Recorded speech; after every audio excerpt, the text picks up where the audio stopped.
All right, so covariates in time series models. Today, I'm going to start kind of broad, talking generally about covariates in time series models, and then I'll spend most of the time talking about covariates in multivariate autoregressive state-space models, which is what you'll be playing with in the lab and also in the next lab and then the next two lectures.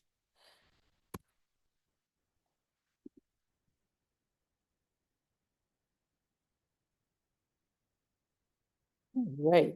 So there's a bunch of reading that will help you in how to include covariates. And this will be especially helpful for the this lab and the next lab and the next few lectures. So that's the link to the lab book. And then there's a chapter specifically on covariates. It goes through a variety of examples, kind of expounding on what I'm going to talk about today. And then seasonal effects, which I'm going to go through today, but this tends to be a hard topic. So definitely you'll want to be referring to the lab manual. And then I put a link there. This was an example that I put together last time we did the class, and it's about like how you could model changing seasonality.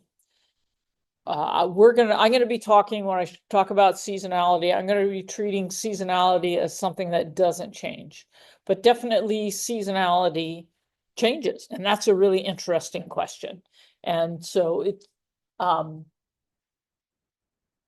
that chapter shows how you could approach that. And it's modeling changing seasonality in, I think it was sockeye salmon.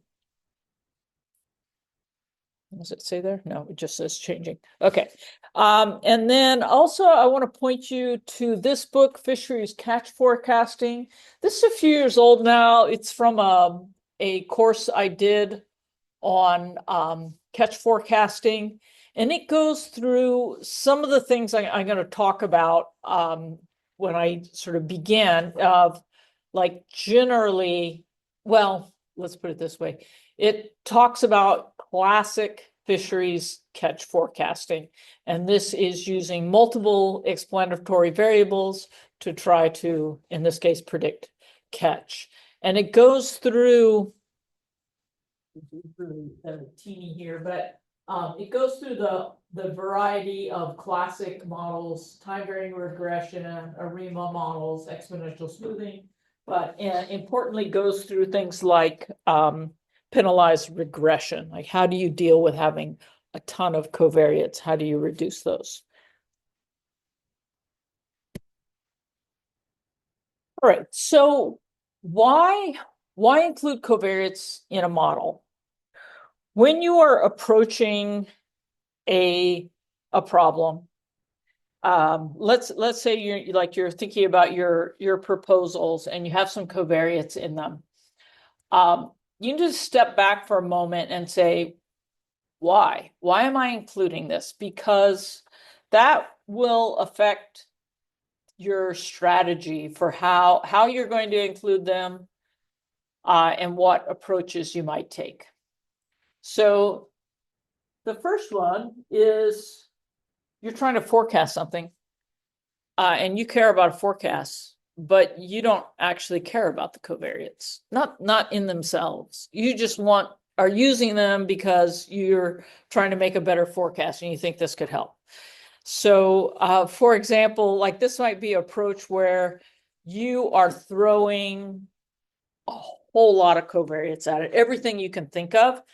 And then you are applying some kind of penalized regression to winnow those down, or some other dimension reduction approach. So a really classic approach would be some PCA would be an example of a dimension reduction. There's a few other techniques that are kind of similar to that.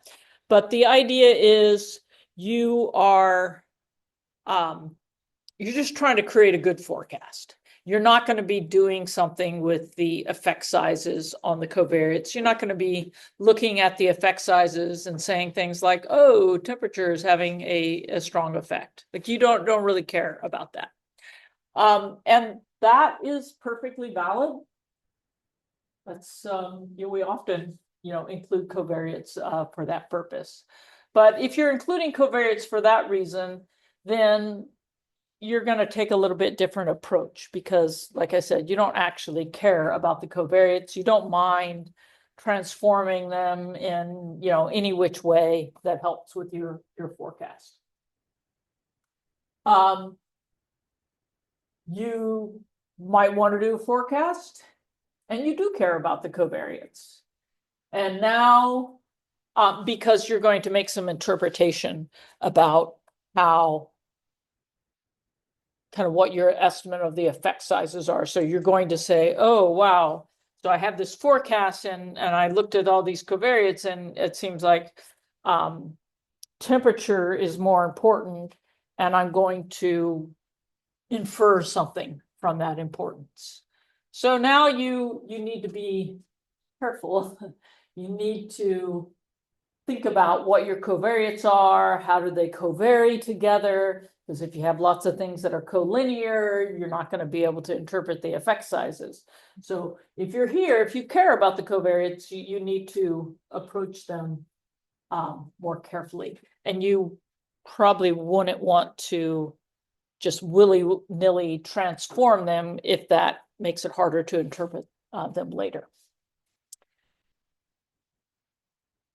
Okay, so in this one, you're not trying to forecast anything. You don't care about the forecast.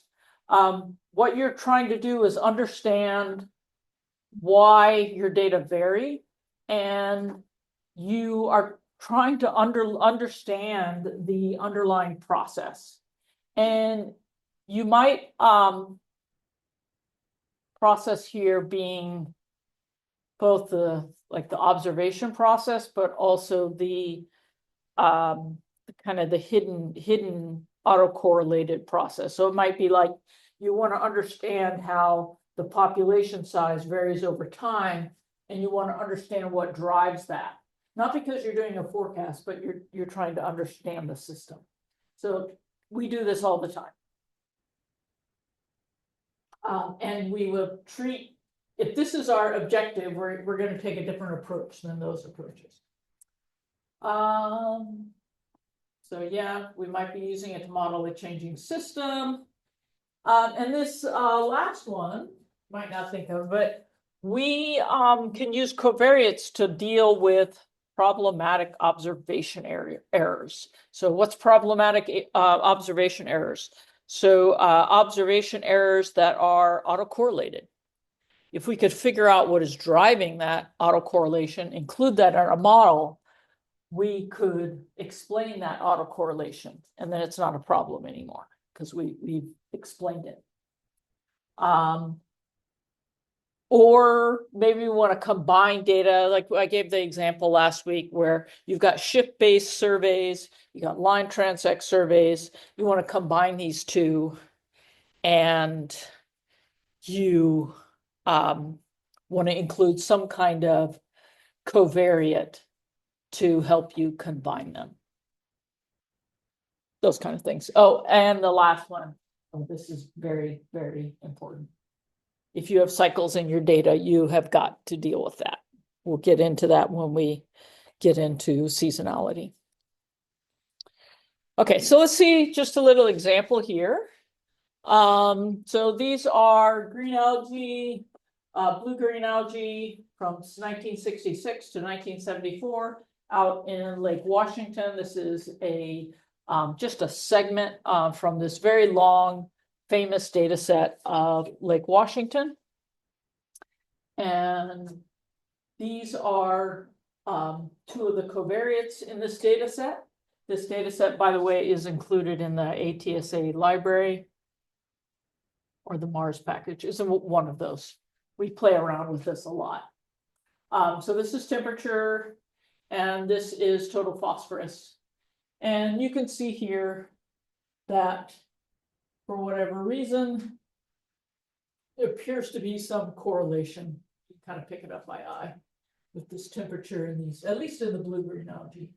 Definitely, they both have some seasonality going on there.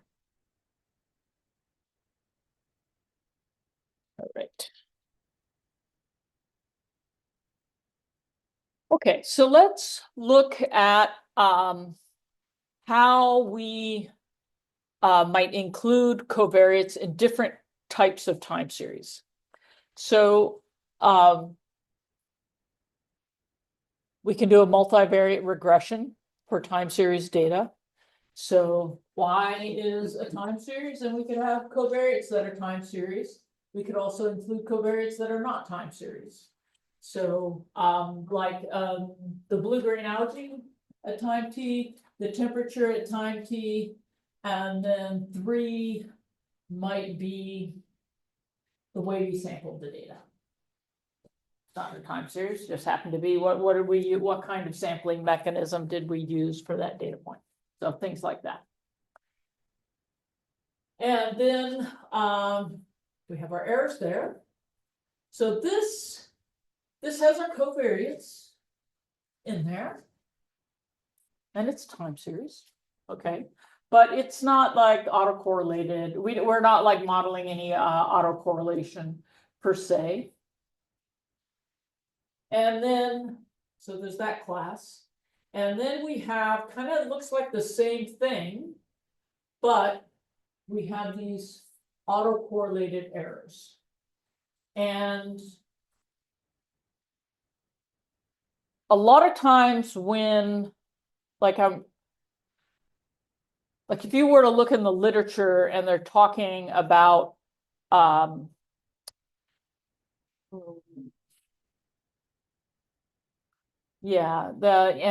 with this case where you both this and this are time series.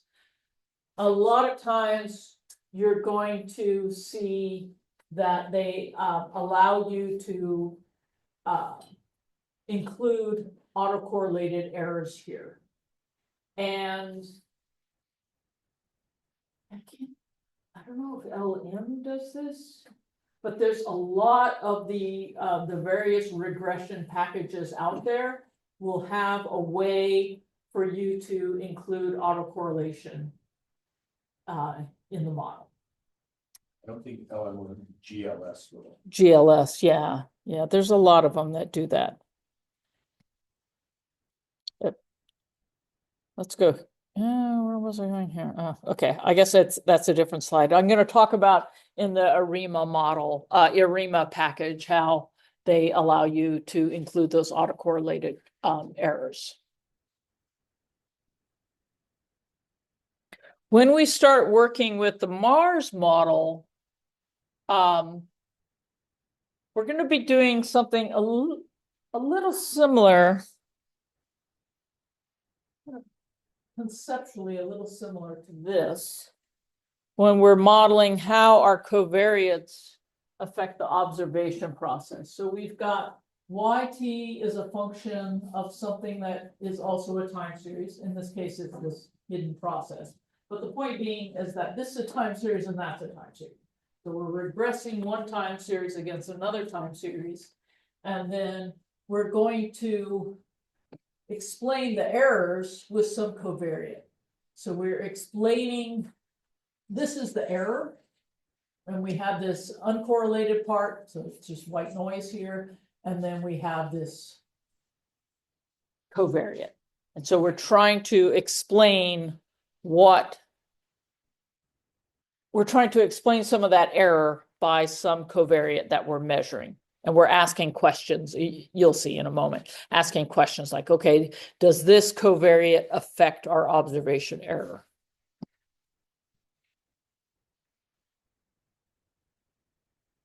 Okay, so all of those that I just talked about, it's kind of like it's a regression, uncorrelated errors, or here with correlated errors. Okay.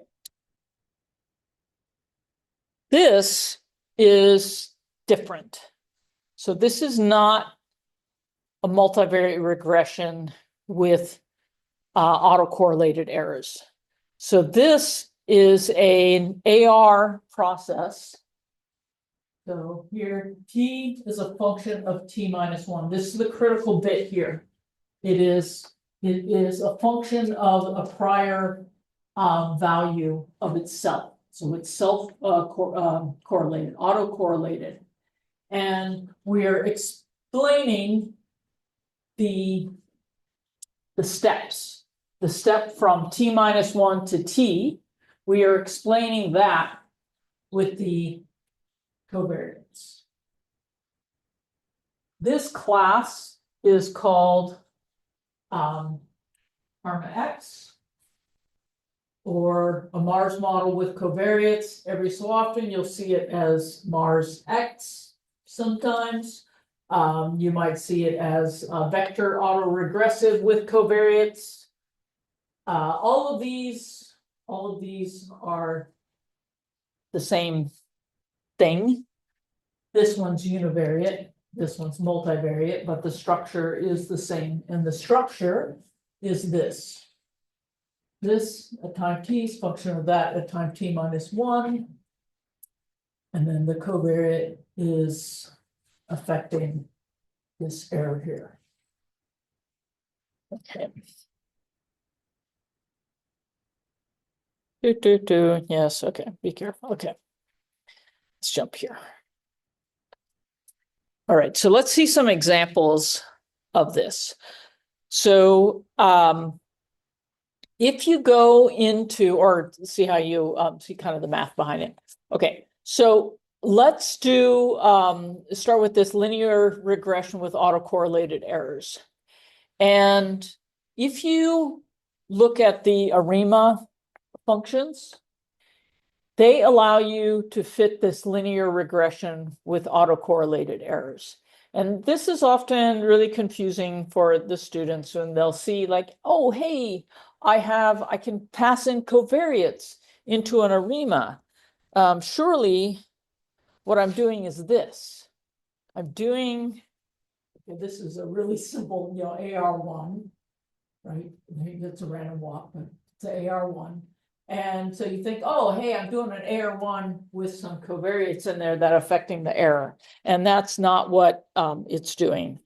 If you're using the ARIMA and you're passing in covariates, instead it's doing this. So it allows you to do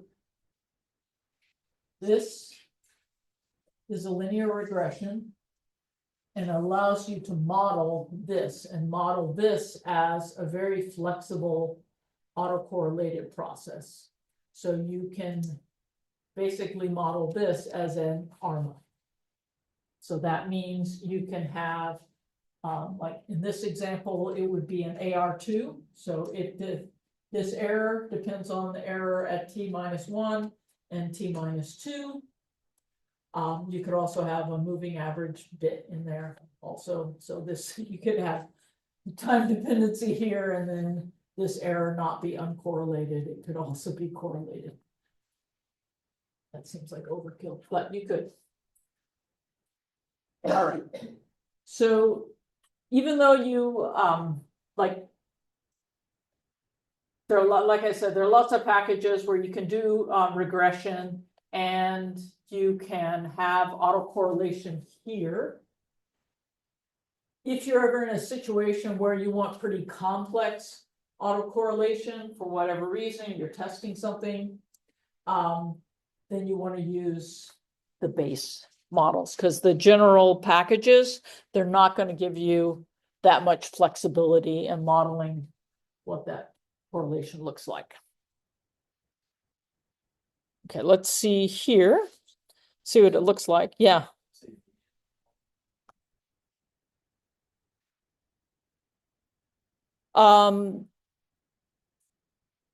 not Bayesian, but I mean, yes, some of the Bayesian ones also allow these autocorrelated errors. But the point is that they generally will allow some kind of time decay autocorrelation.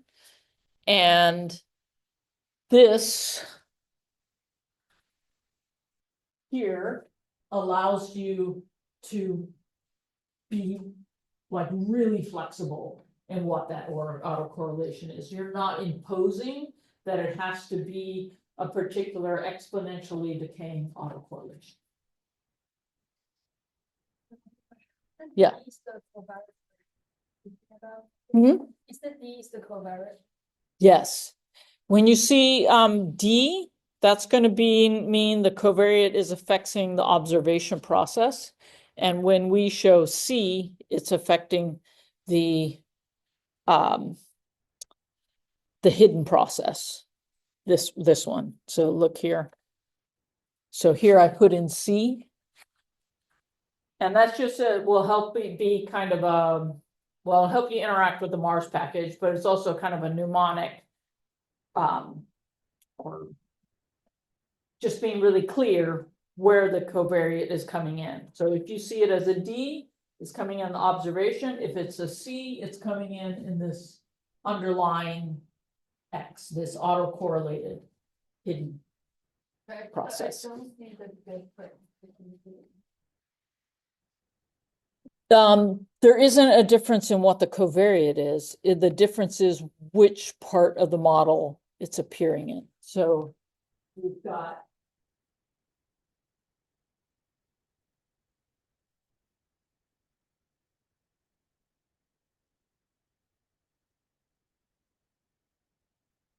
if this is hidden. By hidden means we don't directly observe it. Instead, we have we're kind of one step removed from it. We have YT, and that is what is observing XT. And we can have here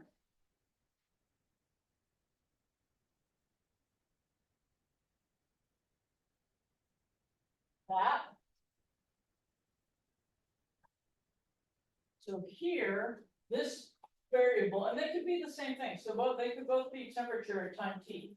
But this one says that temperature at time t is going to affect where X actually is the next time step. This one says temperature T affects what we think X is, what we observe X to be, our observation of X. It's not really X, it's just our observation. So why would that happen? So when it's hot, animals move more. So that would affect this. But what if temperature has no effect on how much they move? They move the same. But when it's hot, it's easier to see them. And so that changes our observation of them. But it's not changing where they are, it's not changing how many there are, nothing. It just is changing how we observe them.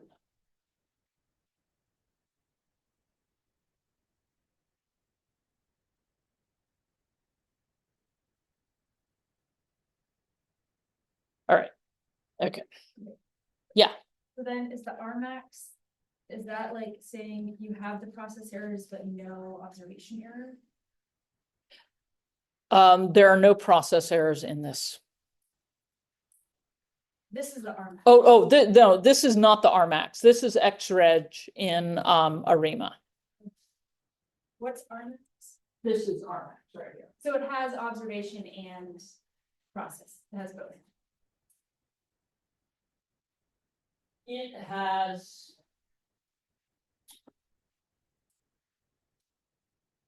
no, it has this. Okay. This is the ARMAX part. Okay. And then Because it's it doesn't have state the space. state space. The state space part is having your observation in there. There's no like observation. Correct. It's this right here. It's like this like theoretically we see how The ARMAX is in the Mars state space. The ARMAX is what is taken. It is this autoregressive process. And we have covariates. Okay, this model with observation data. Yes. Yes, that's what we're gonna be fit. Guys, my question is, if I'm like really confident in my observations and I think there's no observation error, is it possible to still fit a model that where I have like covariates in the process? Yes, absolutely. Yeah.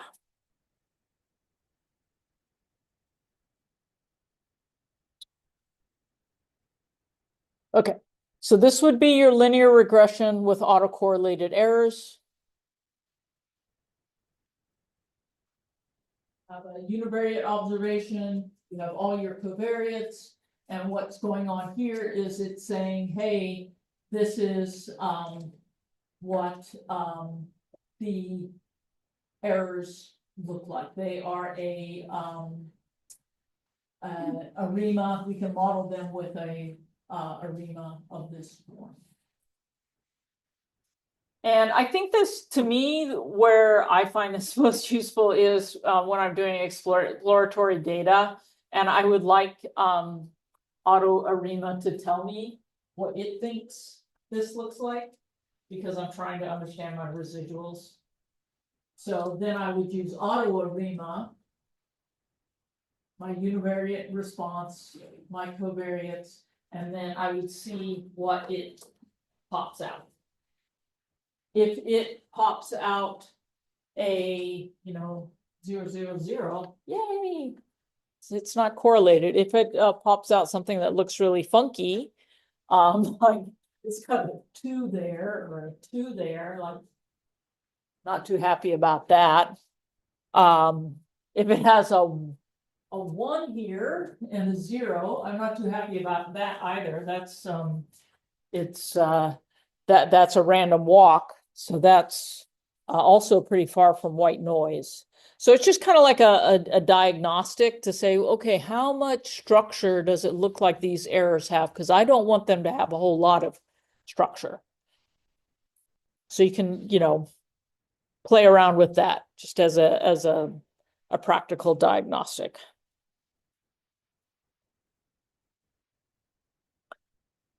Okay, so here's kind of an example of that. So this is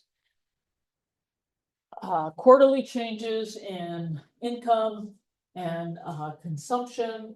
So they are modeling. Which one are they modeling? We will see here. Okay. They are modeling, you can see that it's linear regression. They're modeling consumption as a function of income. All right, fair enough. So you can fit those, then you run check residuals. Some autocorrelation here, and you look here and like that, okay, that's bad. That is not random. We got a bunch of correlation here. So yeah, so there's a problem there. It's definitely correlated. And if we use Auto ARIMA, you can see, yeah, okay, these errors have a lot of structure here. We've got auto regression, we have some moving average components in there. If we use a model where we have autocorrelated, or yeah, it's autocorrelated error there, we include that. We get to this. This is okay. Okay, yeah, you get some spikes. A few spikes in there, but it's not like you have a whole bunch of them, right? Like that. That's bad. That's bad right there. So what do you do with that? That you're step back and you're like, oh, okay. I do have problems with the structure here. I need to take some approach to do something to deal with these errors.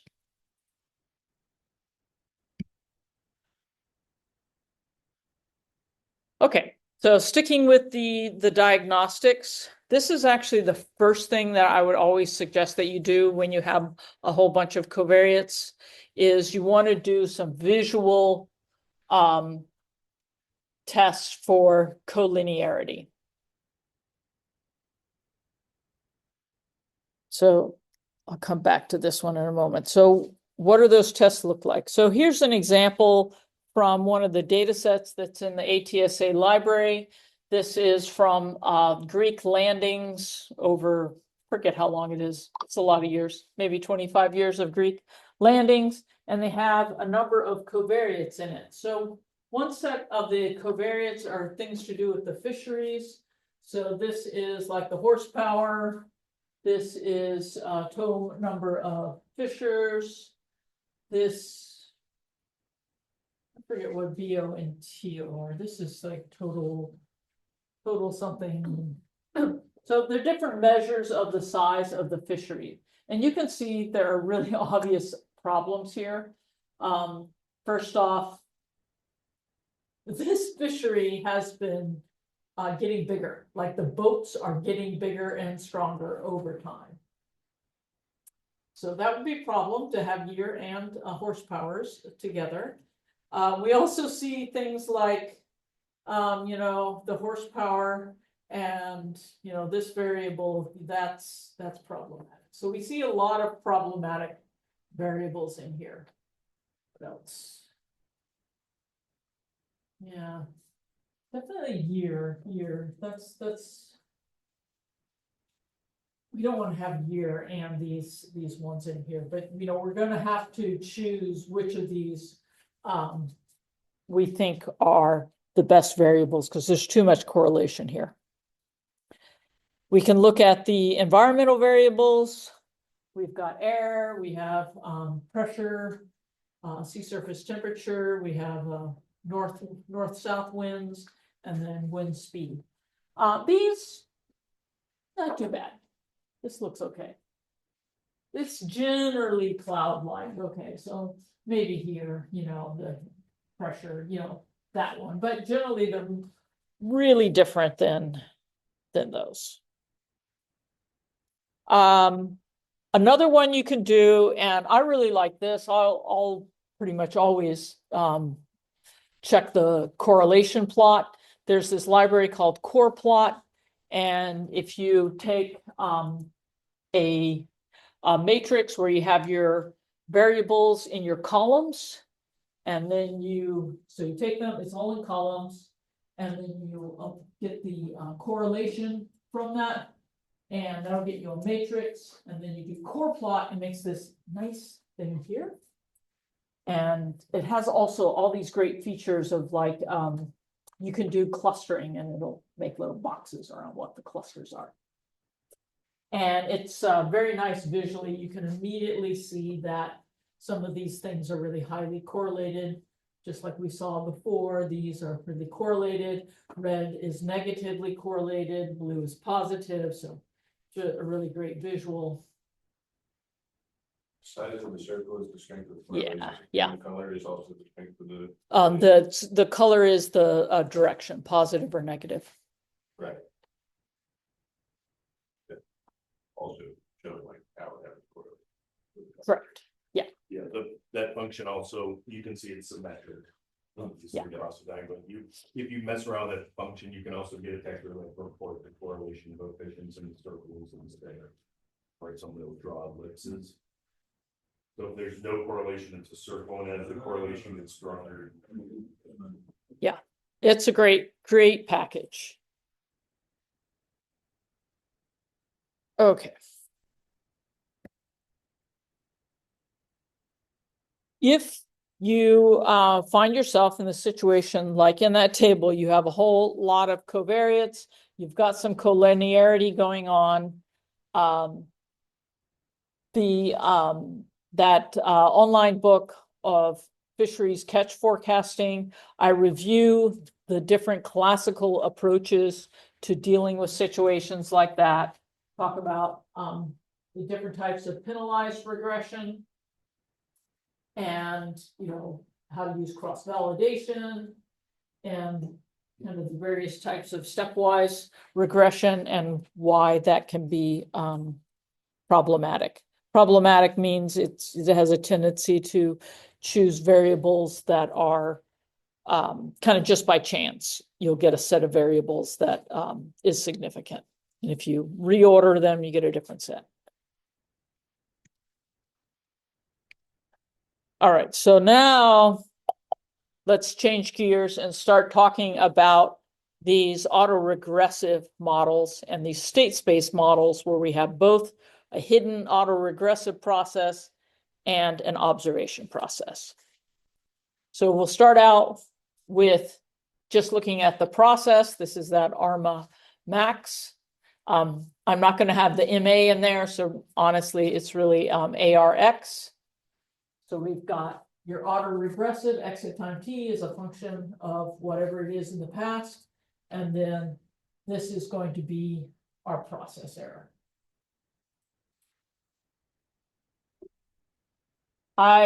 So these two equations, they're identical. It's the same equation.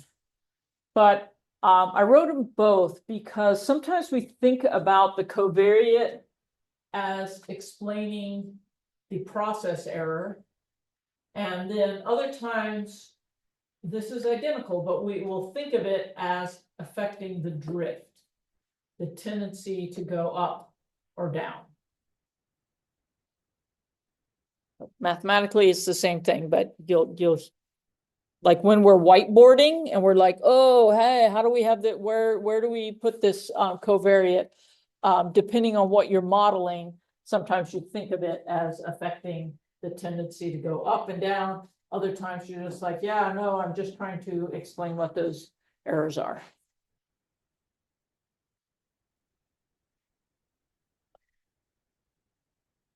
Okay, so this is the case where X is univariate. You can see X is not bolded. And now let's jump and start talking about the more interesting case, which is the full-blown multivariate example.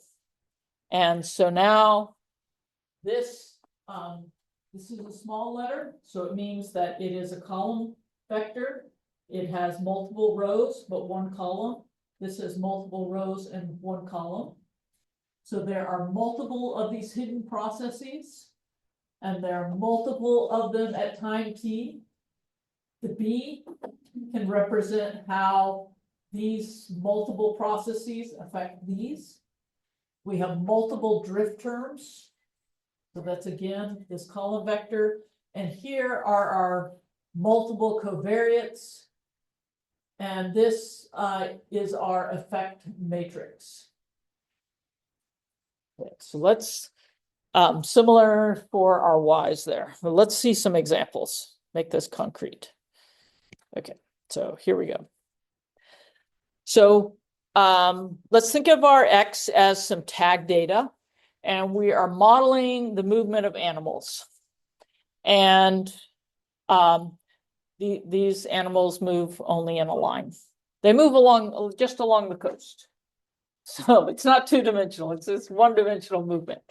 And we are asking, okay, how does the water temperature and the current affect the speed of the movement along this coast? So let's say they're migrating only northward, and we want to know how the temperature affects how far they move from one time step to the next. They have some baseline rate of movement. And we think, and so this is the baseline rate of movement, U. And we think of that covariate as speeding them up or slowing them down. So here's how we model it. So this is where they are at time t.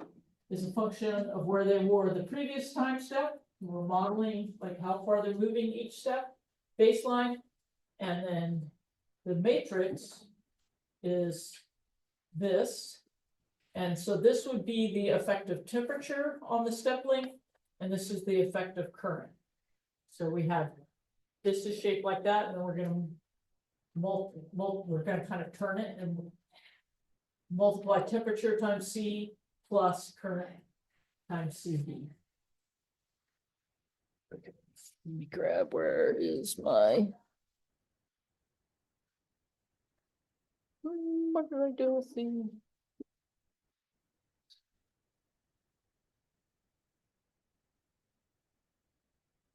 Apply that out. XT equals XT minus 1 plus U plus CA. And then temperature time T would be current. And then we have some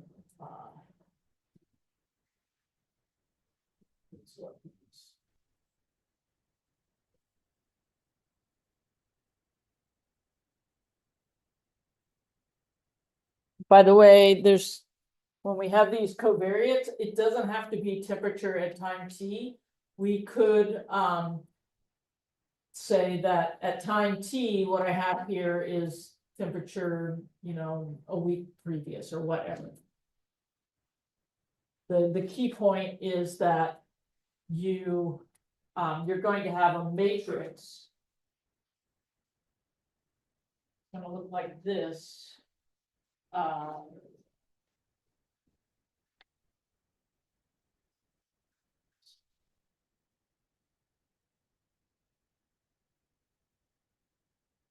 Going to have your X, and then this is going to be T, 1, 2, 3, 4, and then this is X1, X2,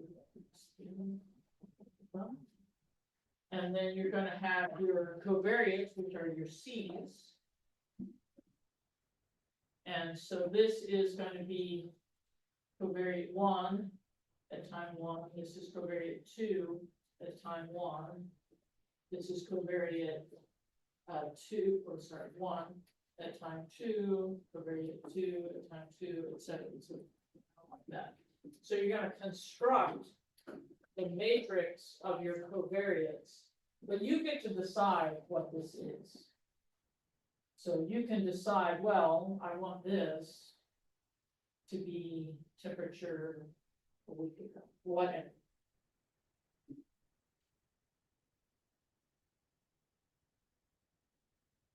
It's just a little bit of the accounting that you're going to be doing when you are fitting the models. And yeah, it's not specific to Mars. It would be anytime you're fitting your covariates.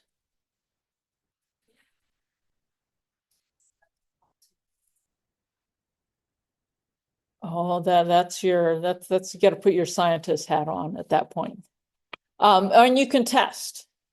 You can test. You can do some cross correlation and trying to look at, trying to understand how your covariates are correlated with your response variable. You're doing a lot of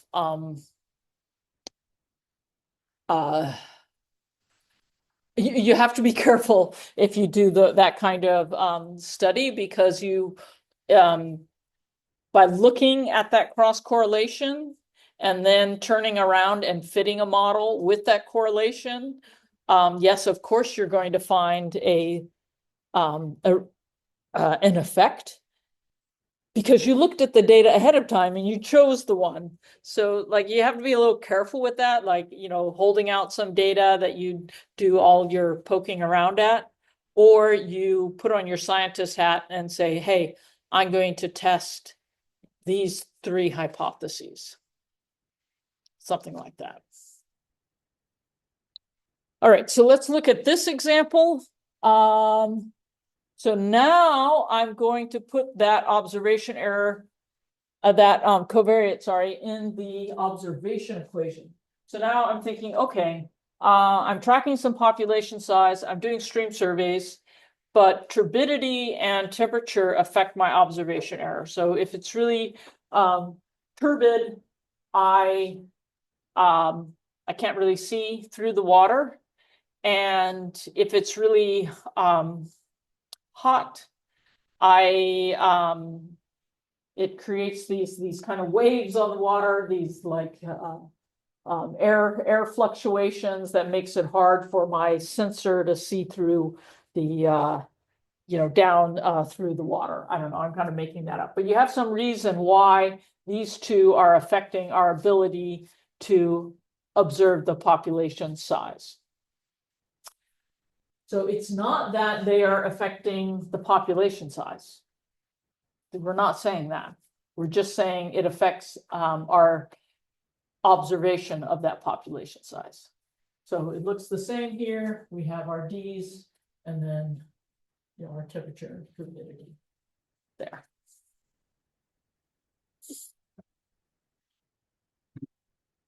Okay, so what about if our X's and our Y's are multivariate?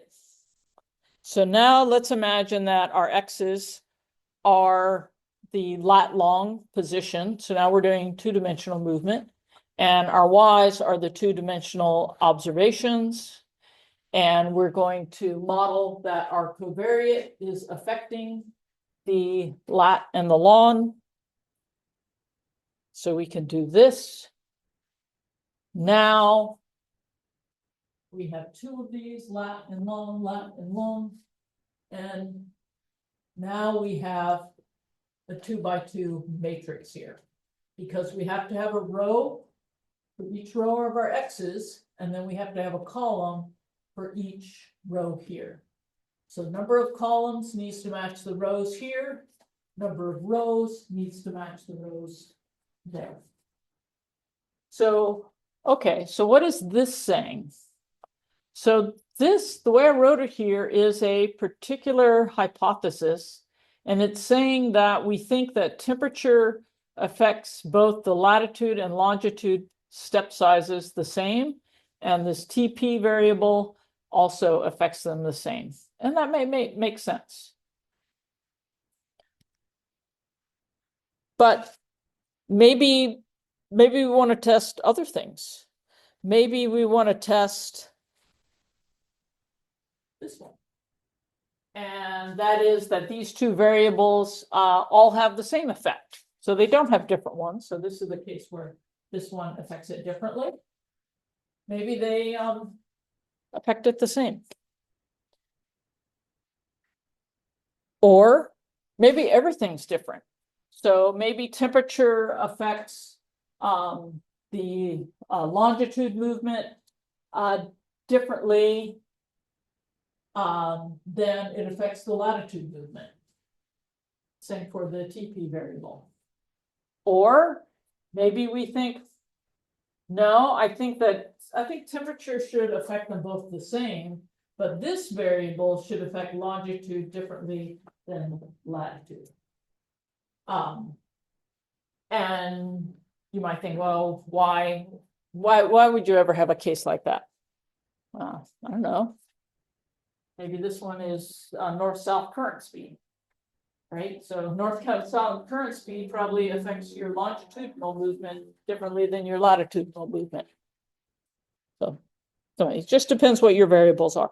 But the cool thing is that you can test all these different types of structures, different hypotheses about what's going on. Okay, let me check time here. Okay, good. Let me see here. Where am I? Okay. A couple more slides and we'll take a break and we'll jump into seasonality. All right, so now let's look at the covariates in the observation process. So here's our equation. There, we've got multiple observations and we have multiple covariates there. So here's an example. So what is this saying? So I have 3 observations. Why 1, 2, and 3? Maybe they're different parts of a lake. And I have 2 hidden processes. Actually, let's say they're 2 lakes. So I'm Y1 and Y2 are samples from Lake 1, and Y3 is a sample from Lake 2. So for whatever reason, I only had 1 sample from Lake 2. And that's why I've got one X1, and then I've got a different X2. So the X1 is the process in Lake 1, X2 is the process in Lake 2. And my Z matrix is telling me that Y1 and Y2 are observing X1, and that Y3 is observing X2. Here's my two variables. And now I can test different hypotheses about how these variables affect my observation error. So in this one, I'm saying that the effective temperature and the effective wind, they're different, but they don't really vary based on my observation time series. Let's see, do I have a different one? Yeah, okay. So here's some other things I could test. So I think that the effective temperature is the same in Lake 1, and the wind is the same. But in the other lake, I think first that wind doesn't have any effect. And why would I think that? Well, I don't know, it depends how my sensor is. I've got a different sensor in Lake 2, and it's not affected by wind. So I can just set that to 0. But I think the effective temperature is different than in that first lake. Again, something different about my sensor. So you can imagine like there's like, I don't know, a very large number of different, hypotheses I can test about that structure. And in practice, how we come up with these is we don't do an exhaustive test. I mean, we could do that, but if there's a bit of a risk that we're going to be overfitting and we'll come up with something just by chance. So typically what's happening is we've got our scientist hats on and we're talking about, okay, what is that measurement in Lake 2 to like I might be listening to the people who are collecting the data. So like, tell me about these measurements. What do you think? How are these related? What do you think is driving the variability in this? So you're kind of listening, taking notes. Tell me about the survey in that other lake. Do you think it's really different? That sort of thing. And so you're constructing these matrices, and then often the scientists, you might be feeling like, okay, I think it's either this or this, and I want to know the data support for these two different hypotheses about the observation process. So that's how you're going to do it. All right. This in the repo, I've got the lecture 7 covariates. That's going to walk you through an example. I encourage you to go through that before you tackle the lab and deal with covariates, because it's always helpful just to see the actual code. All right, let's take a break, come back in 5 minutes, and then we'll talk about seasonality. Yeah. Yeah, I'll show you. Well, kind of. I point you in directions to of covariates that would be good to test. So the cloud you mentioned so far that the error. Right? Yeah. So is there a page like perfect so it actually matches the process itself? I have an app where I can take notes on it. Right. And so. Like the effects X T minus one. Or is that like pretty much the same thing? Yeah, that would be like this one right here. That one. There it's affecting the error. So you can think of this box here, being the error. So could I say you covariate driving that process? Yes. So and you might want it. So we're not doing it this year, but in prior years we did a lab where you tested what has more support. Does the variable actually affect plankton growth rates? Or is it just that when it's hotter, it's easier to collect them? I don't know, they rise to the surface or something, right? There's lots of reasons. Yeah, and you can test that, yes. And look at the support for those hypotheses. That's a really common thing to do. But yeah, for example, whether the impact, the observation, I would propose you get. Yes, right.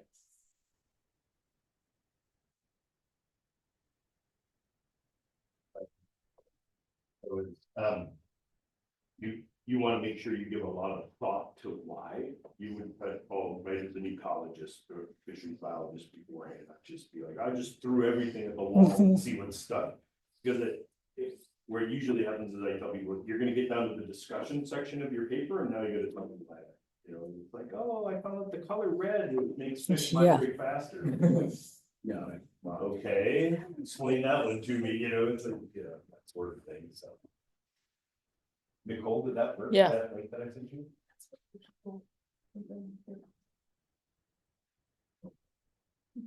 So this is an example where, let's say this is a hidden process. You are modeling, the growth rate of these phytoplankton. And one of them, and this is not a total phosphorus, this is fish. And you know that fish don't eat this one. They eat this one.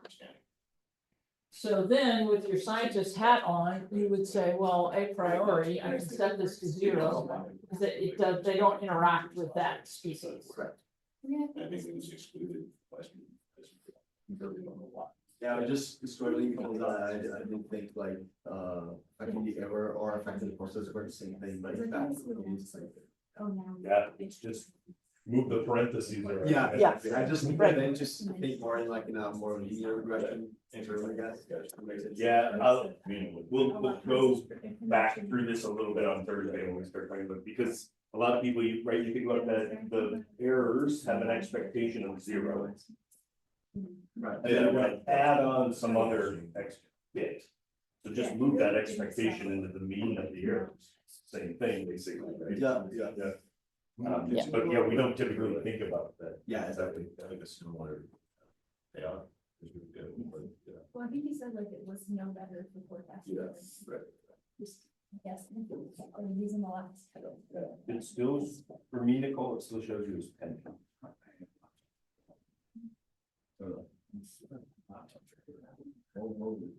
Does it go through when you click on that thing? Does it take you into? Like when I do it, it's like you can't. Not. I have to Google around to find it. Yeah. You That's an indication. Oh, no. didn't, you clicked that? Oh, okay. Once it may just take it. Really know that. So we use the covariates to explain the the errors part, but we see also see it as like another ARMAX why.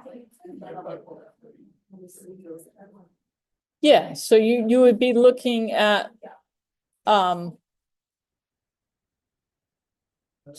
you might ask, is a model where I include that covariate more supported in one where I don't include it?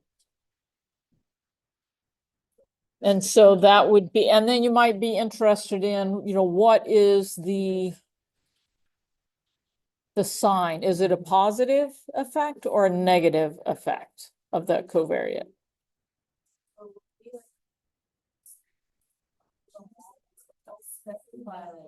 Not yet. Whether it's huge, it's errors or it's depends on how we determine.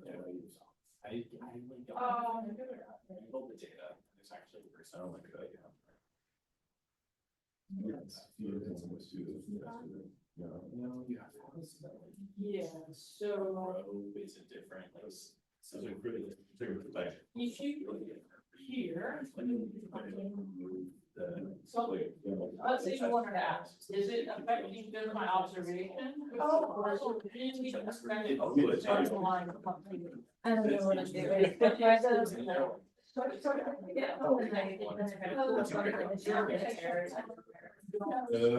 And then can you pull it?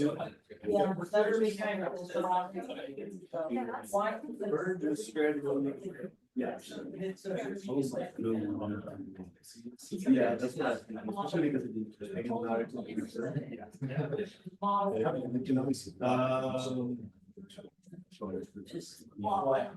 And if you, have you already committed these? Yeah. I don't think so. I would try to commit them first and then do your poll and see what happens. Alternatively, you may want to go ahead and commit to this. And then, okay, yeah, we actually. very much. One of the.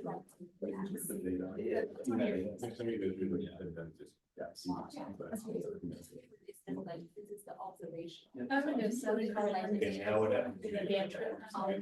Right. Although it's like.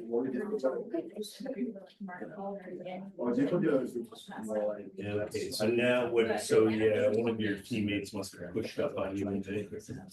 So if you go to these now, you're.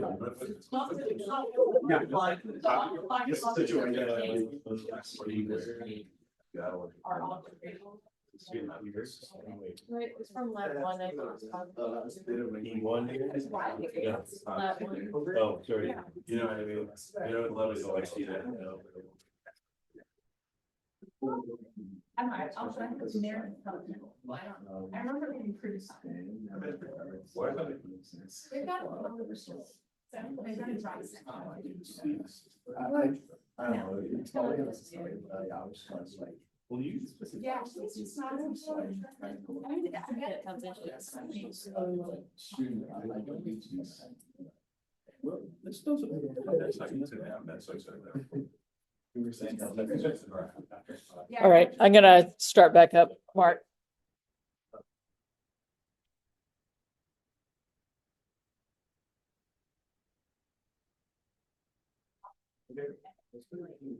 Yeah, Southwest. Like sunny beaches and Vancouver Island.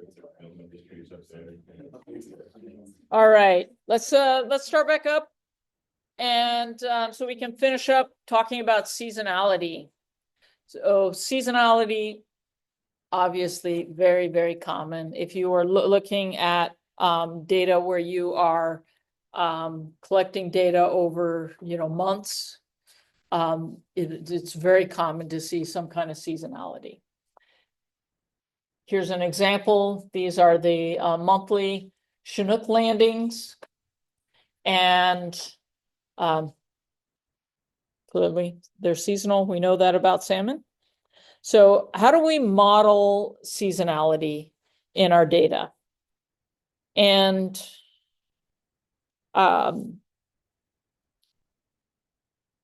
so I guess back up, why would we model the seasonality? So if we don't account for that really strong seasonal cycle, it's going to be very hard to ask questions about underlying drivers of the process. So let's say if we just did a regression of this Washington Chinook landings against amount of daylight, we're going to see a very strong correlation because daylight in this part of the world is also highly seasonal. It doesn't mean that it is daylight is driving landings. And so that's just always going to be a problem when you're looking at seasonal data because those seasonal cycles are so common.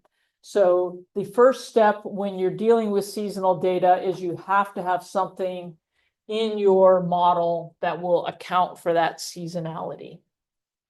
And in both your covariate and your response variable. I'm going to talk about modeling the covariate in the response.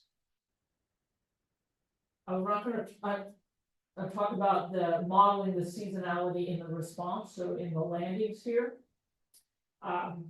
What I'll say about your covariates is that a really common approach for your covariates will be to look at the seasonal residuals.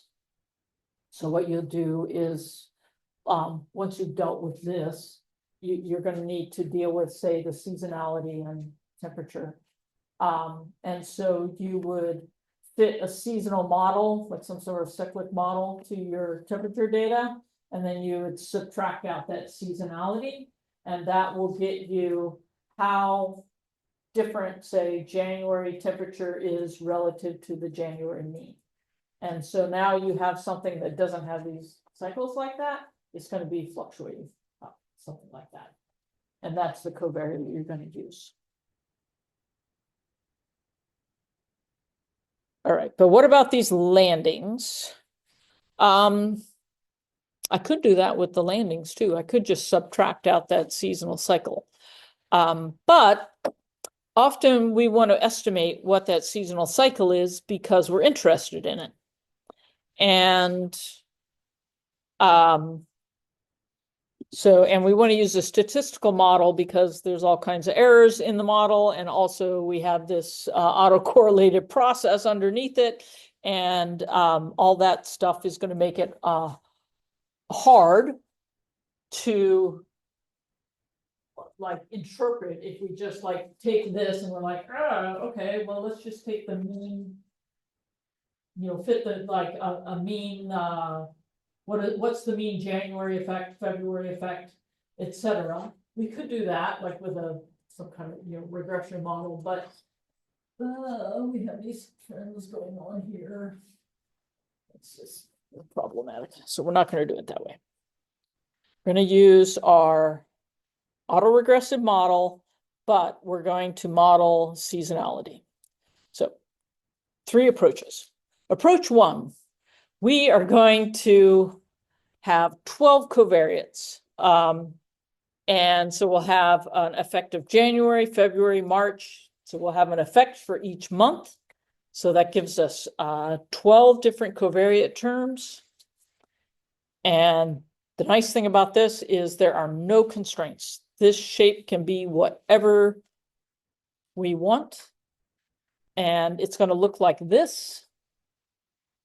So let's say we are modeling those time series, the Washington time series and the Oregon time series.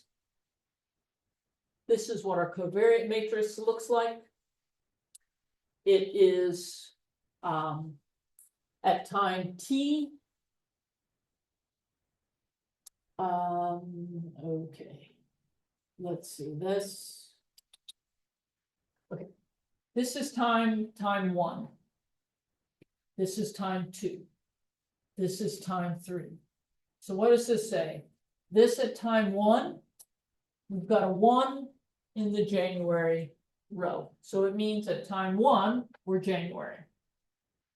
If the time series did not start at January, we wouldn't have a January there. We'd have a 1, whatever month it was.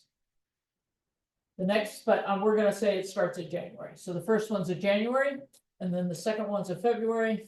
Time 3 is a March. So it's always going to be these diagonals. Once we get up to 12, and then we're going to go to 13, we'll start back again.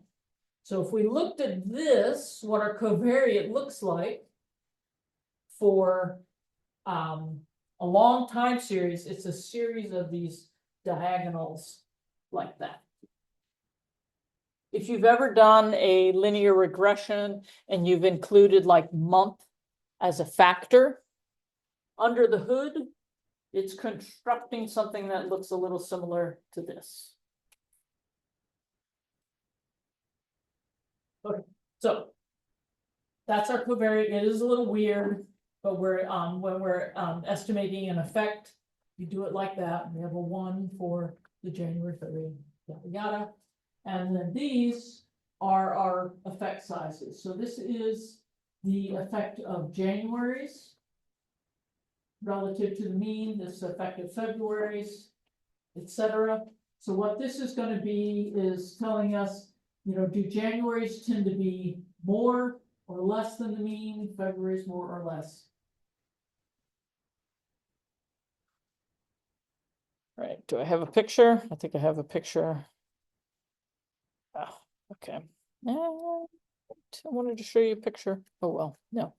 Okay, so you can do it that way. It's a lot of work to construct this.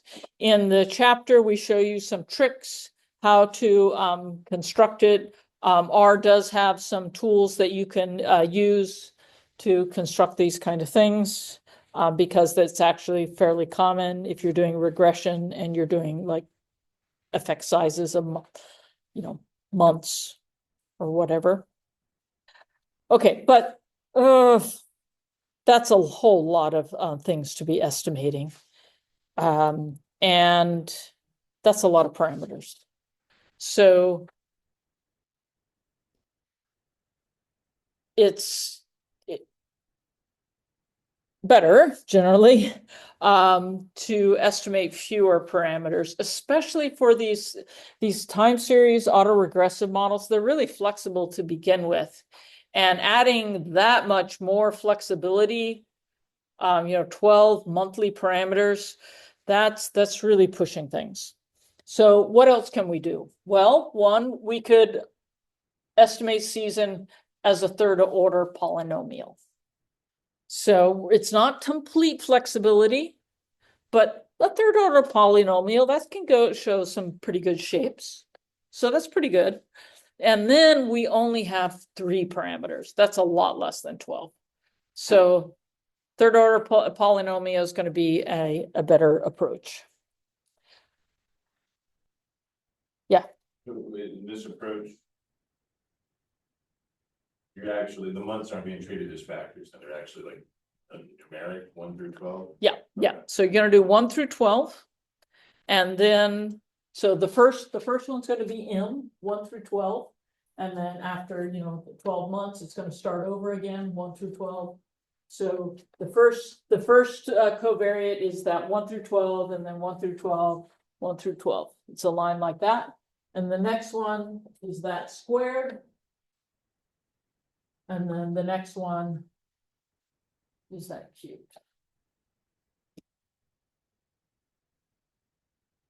You have to bear in mind the actual value of the data when you're interpreting coefficient. Value of the data, what do you mean? Because it's like the 12 and the 1 are going to be like the coefficients behave differently, right? Depending on because these are actual numeric data, not just like the dummy covariates. That makes sense.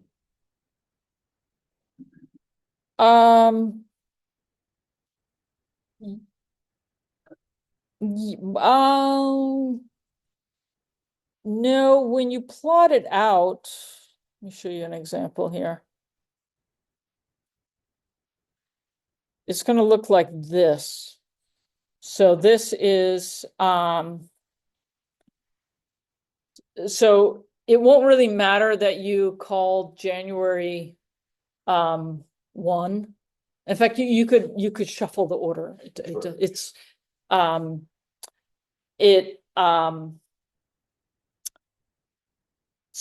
So for example, let's say if January had a larger effect and you're modeling it with a 1, then it's just going to scale that effect size up more In the beta. in the estimation of what the of kind of what this shape is. So here's an example of what these shapes might look like. This is for a third order polynomial right here. So this is the monthly effects. So this is 12 different monthly effects. And this is where we modeled it with the third order polynomial. I'm modeling multiple species here. And that the third order polynomial is using this 1, 2, 3, 4, 5, 6, 7, 8, 9, 12.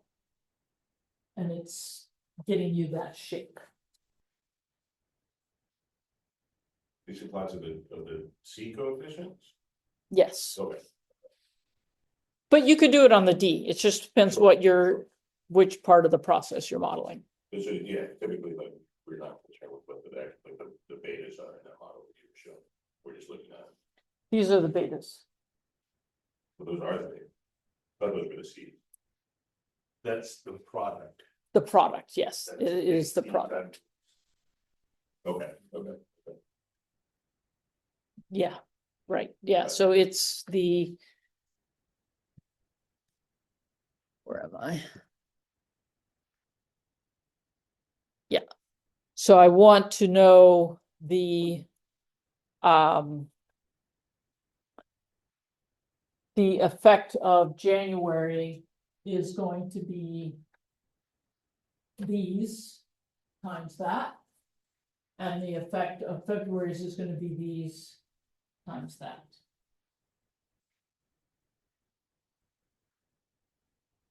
And they're not changing. January's will always have that effect because the next January here is also going to be 111. Right.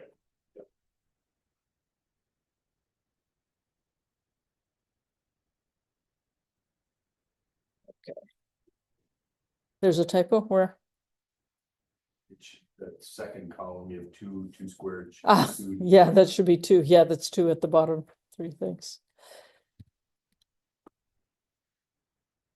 Just an aside, that if you include polynomials the way I did, they would be highly correlated. So in general, if you're trying to include a term as a polynomial because you're modeling some kind of nonlinear effect, use the poly function and that will create orthogonal polynomials. This is the core plot comparing x squared, x cubed, and correlate, and they're very, like, hopefully that's obvious, and they would be very correlated. The poly function will create orthogonal versions of that. And so it's still modeling a third order polynomial, but now the covariates you're including in your model are not highly correlated together. Okay. All right. So that's good. That's 3 parameters, but we can do better. We can model it as a combination of sines and cosines. So we can create these covariates, this, and that can model seasonality. Let's see what it looks like. So we can have this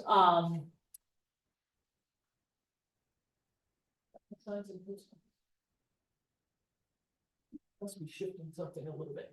So so we have a sine and a cosine, and then we can add those together and we get this seasonal cycle. Let's see if I have some more examples. Oh, I don't have more examples. Darn. Okay. So you can play around with this. I encourage you to play around with them.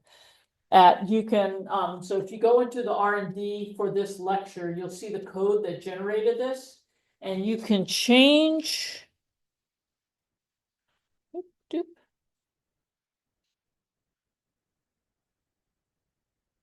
You can change these parameters, and you'll see you can get all kinds of different shapes of this blue line here.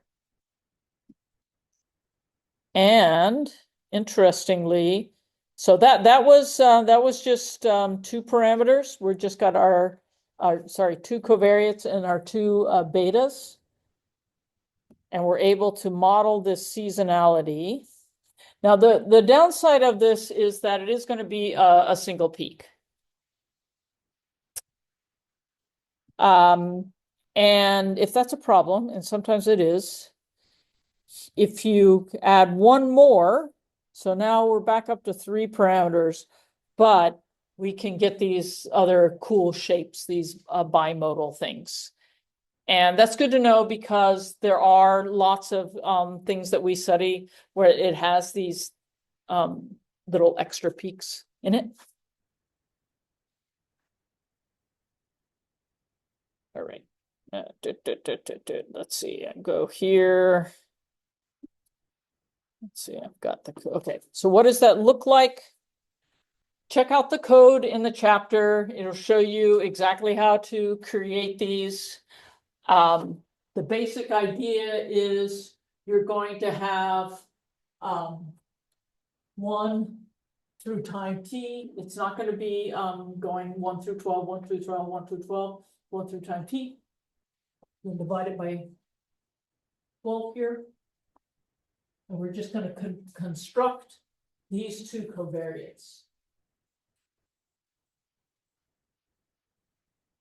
And that, and we have our, same effect size matrix there, the C, and that's going to allow us to model things like this. And it's going to allow us to change the height of our seasonality, and we'll be able to shift it through time. All right. Okay, I'm going to jump here. What do these look like? Comparing them, this one is those 12 factors. You can see that it's really flexible. There's no constraints on it. This is the third order polynomial, and this is the Fourier transform. And you can see these are very similar. They're not exactly the same, but they are much more similar than that one. In the chapter, in the lab book, we show you some examples, cyclic salmon, estimating that from the Alaska surveys. And let's see, oh, I didn't. See here if I can get this. I want to show you this one also. Modeling. Okay, so the changing seasonality. So this was a case, I said that this chapter has an example, and this is using those Fourier transforms. Let's see here. I think. So what we're going to learn about how to use DLM to model how those C's and how those C's are changing. So I've been showing them as a static thing. So it's just one value, but you could allow them to change through time. And this shows you an example of how we can look at how, oh, did I get it? No, oh, darn it.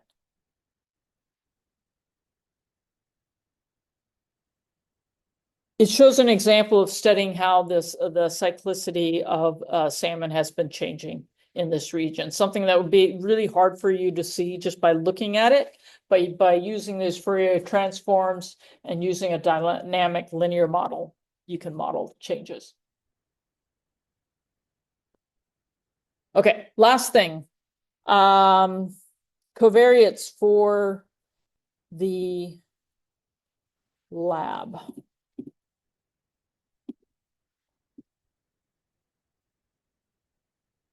Okay,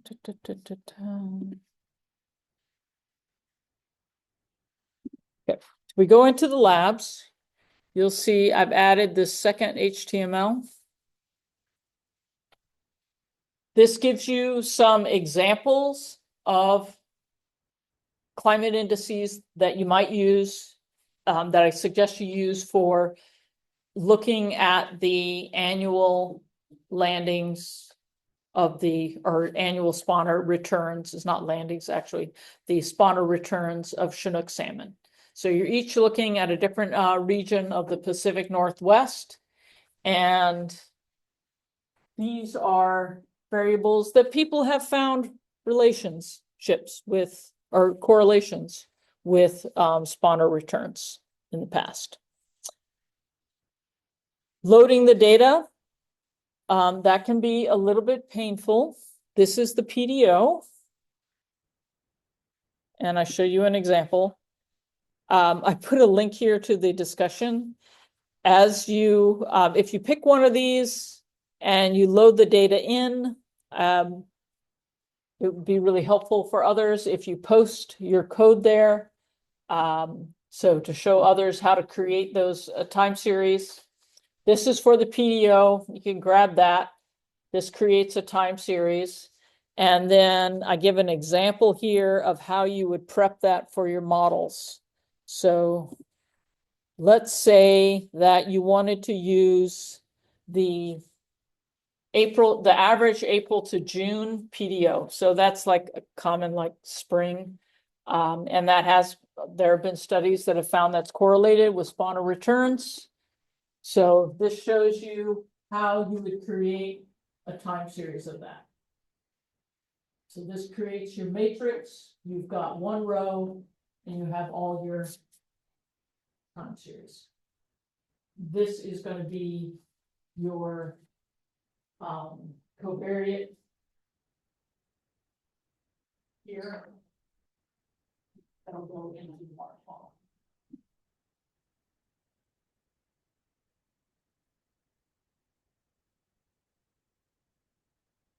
Right.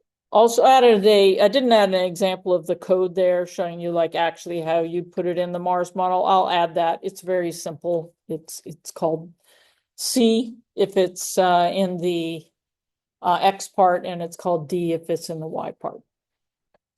Okay, I'm gonna stop there. I'll be around for an hour. And yeah, over in 216.